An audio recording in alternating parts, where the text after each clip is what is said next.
Et on est back. Vlog, épisode 2 des hors-séries. Aujourd'hui, c'est une journée push day en calisthénie. C'est une version home gym. Je vous amène avec moi pour qu'on fasse des push-ups, des dips. Et j'ai un challenge pour vous à la fin de cette vidéo. Donc, je pars m'échauffer de façon cardiovasculaire. On se voit sous peu. Let's go. Je viens juste de compléter mon échauffement cardiovasculaire. À titre de rappel, vous pouvez faire des burpees, des jumping jacks, des genoux hauts, des mountain climbers.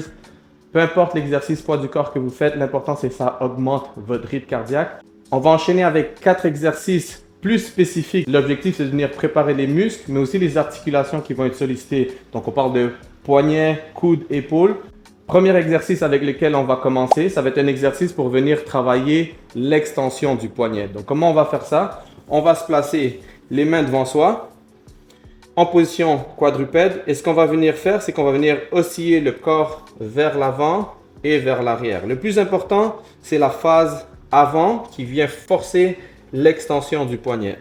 Et un truc que moi j'aime faire, c'est de pousser le sol avec mes mains, ce qui vient déjà préparer mes muscles de triceps, de pec et d'épaule. Comme on est dans du spécifique et encore dans une phase d'échauffement, 2 séries, 5 à 8 répétitions, ça devrait faire la job. Deuxième exercice que j'aime faire, c'est une flexion. Donc ce que je vais faire, c'est que je vais placer mes mains paumes face au plafond. Et là, cette fois-ci, l'important, c'est de osciller vers l'arrière, ce qui force la flexion du poignet. C'est sûr que c'est une articulation que quand on vient forcer la flexion, ça peut être un peu stressant au niveau du poignet. Ça peut le rendre un peu inconfortable.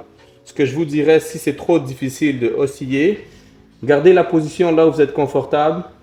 Essayez de le maintenir 5 à 10 secondes, puis répétez l'exercice.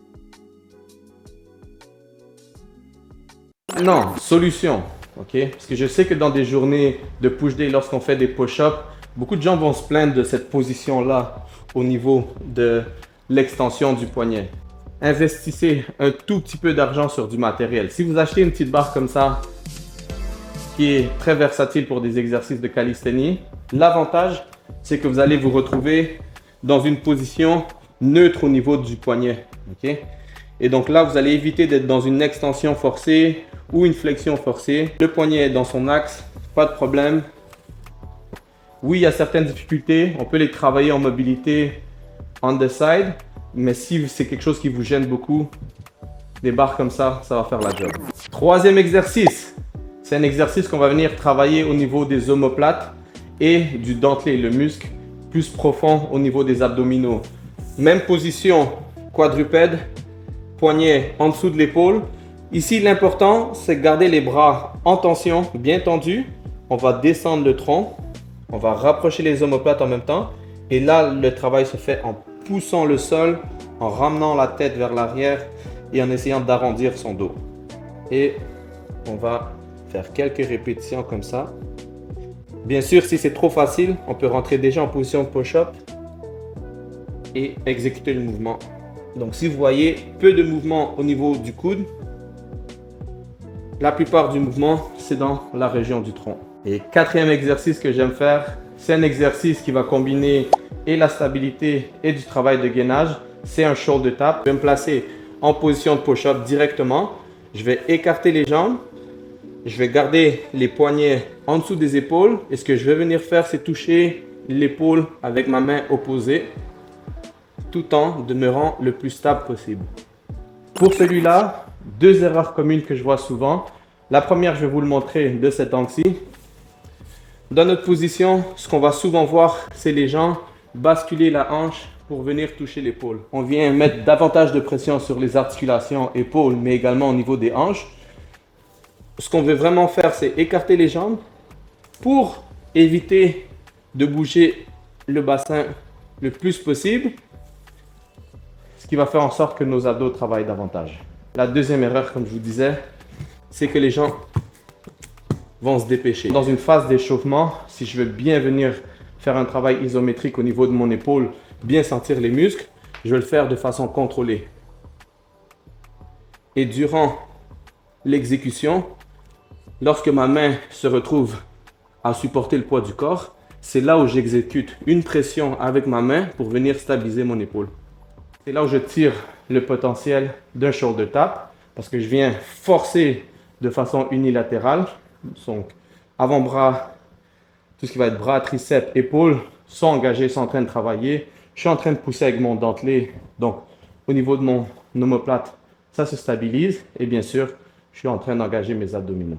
Donc, phase d'échauffement complétée, on va enchaîner avec les exercices de push-up. Exercice fondamental dans la calisthénie. Donc, je place mes mains plus larges que les épaules. La première chose que je vais faire, c'est me pousser loin du sol, ce qui va faire en sorte que j'engage les muscles profonds au niveau du dentelé, des abdominaux et petit pec. Et à ce niveau-là, j'exécute 15 push-ups.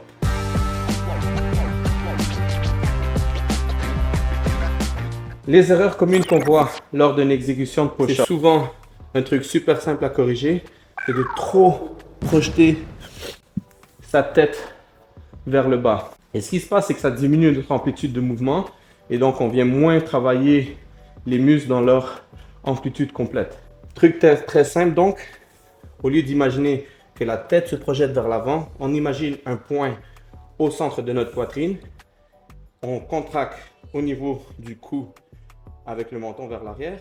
Et puis, le point se dirige vers le bas et s'éloigne du bas. Deuxième erreur commune, c'est de négliger le concept du corps au complet durant l'exécution.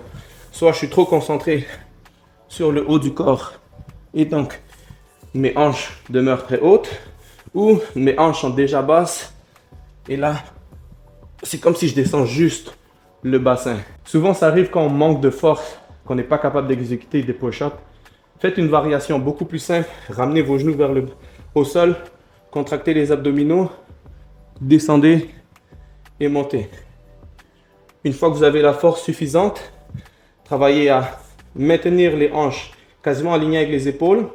Et puis, quitte à faire des demi-push-ups, tant que vous maintenez cet alignement, c'est positif. Continuez à travailler, continuez à pousser. Ça va finir par payer et vous êtes capable de faire des push-ups complets. Maintenant, pour mes adeptes de calisthénie, bien sûr, des push-ups, comme j'ai dit, c'est la fondation, la base. C'est pas très compliqué. Une fois qu'on maîtrise l'exercice, on peut enchaîner des 20, 25, 30 répétitions de suite. Comment faire pour augmenter la difficulté et rendre l'exercice un peu plus complexe? Et voici deux variations que j'aime faire. La première, au lieu d'avoir les poignets directement en dessous des épaules, je vais projeter mon corps vers l'avant. Et puis, à ce moment-là, lorsque je descends, je continue à pousser mon corps vers l'avant. C'est ce qu'on appelle des leaning push-ups. Ça va être très intéressant si vous envisagez faire des figures de style tuck plank, full plank.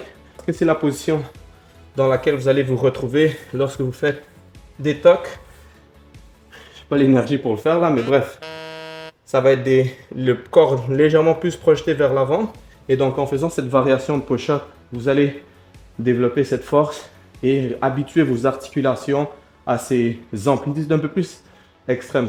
Deuxième variation que j'aime faire, au lieu d'avoir mes mains vers l'avant comme en extension comme ça, je vais venir faire une rotation externe. Et donc, on va utiliser davantage les muscles du biceps dans cette variation. C'est un reverse grip. Et je descends et je pousse. À utiliser avec précaution vu les amplitudes plus extrêmes. Encore une fois, si on veut transférer vers des figures en calisthénie, c'est des variantes qu'il faut implémenter. Après avoir travaillé nos push-ups, on enchaîne avec un autre exercice fondamental en calisthénie, c'est les dips sur barres parallèles. Ce qu'on va faire, pour les barres parallèles, première chose que j'aime faire, c'est travailler sur le mouvement de mon omoplate. Je m'agrippe à ma barre parallèle. D'ici, ce que je vais faire, c'est que je vais me projeter vers le haut en tension et je vais descendre le corps, puis le remonter. Ce qui va différer d'un dip dans ce cas-ci, c'est qu'il y a très peu de mouvement au niveau de mon coude. Le mouvement se fait plus au niveau de mes omoplates. Et ce que ça vient faire, ça vient travailler tous les muscles autour de l'omoplate qui permettent de ramener l'omoplate vers le bas. On va changer d'angle pour que vous compreniez le concept. La première chose que je fais, c'est que je me pousse et je me projette vers le haut. Et puis là, je descends mon corps et puis j'exécute une poussée. Dans cet exercice, si vous avez vraiment les bras en complète extension, je vous garantis, vous allez sentir vos triceps. Moi, je les sens déjà dans cet exercice parce qu'on vient de travailler son triceps dans une position courte. Et si on force bien, vous allez voir, ça va travailler puis ça va être difficile. Donc, pour les débutants en barre parallèle, vous pouvez commencer qu'avec cet exercice. Moi, je l'utilise comme exercice d'échauffement. Mais comme je dis, bonne porte d'introduction. On enchaîne avec les dips maintenant. C'est le même point de départ. Donc, je me pousse vers le haut. Je vais gainer mes abdominaux. Et là, ce que je vais faire, c'est que je vais projeter mon corps vers le bas en pliant mes coudes. Et puis, je me pousse le plus haut que je peux. Et on enchaîne.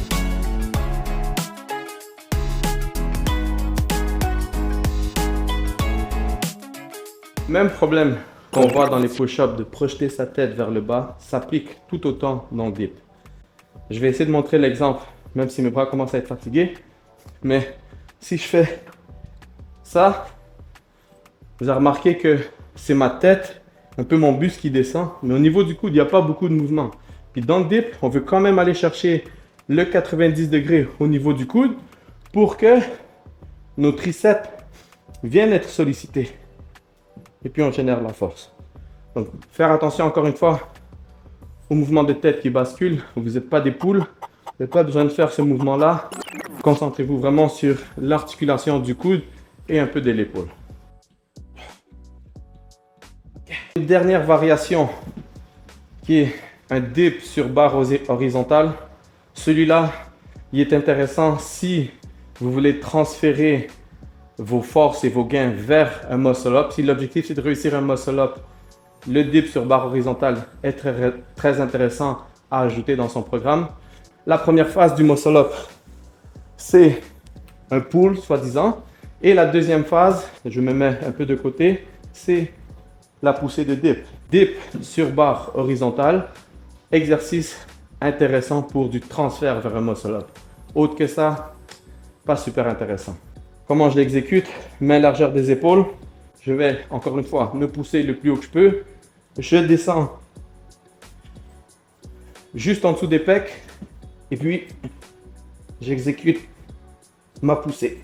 Exécution d'une deuxième série de dips sur barre horizontale. De profil. Voilà, c'est les versions que j'aime faire. Dip sur barre parallèle, dip sur barre horizontale. Je l'ai fait parce qu'encore une fois, j'ai un objectif d'améliorer mes muscle-up. Outre que ça, pas besoin de le faire. Tel que promis, après avoir fait l'échauffement, mes push-ups, mes dips, je vous avais dit que j'allais vous réserver un petit moment pour vous montrer un défi poids du corps. C'est un exercice qui vient solliciter les triceps et un peu les abdominaux. Ce qu'on va faire, c'est qu'on va se mettre en position de planche. On va projeter notre corps vers l'arrière. Et l'idée ici, c'est de se relever tout en poussant à travers les mains. Et redescendre.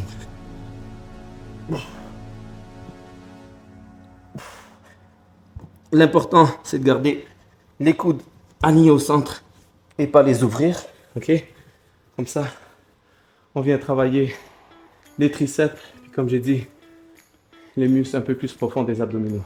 Si tu as réussi cette variante, écris-le en commentaire, défi réussi ou bien sûr défi trop facile. Puis je vais m'engager à ma prochaine vidéo de trouver une variante plus difficile pour toi. C'est ce qui met fin à cette vidéo. J'espère que tu as apprécié. N'oublie pas, je suis redondant, mais like, écris en commentaire si tu as apprécié et bien sûr subscribe si ce n'est pas déjà fait.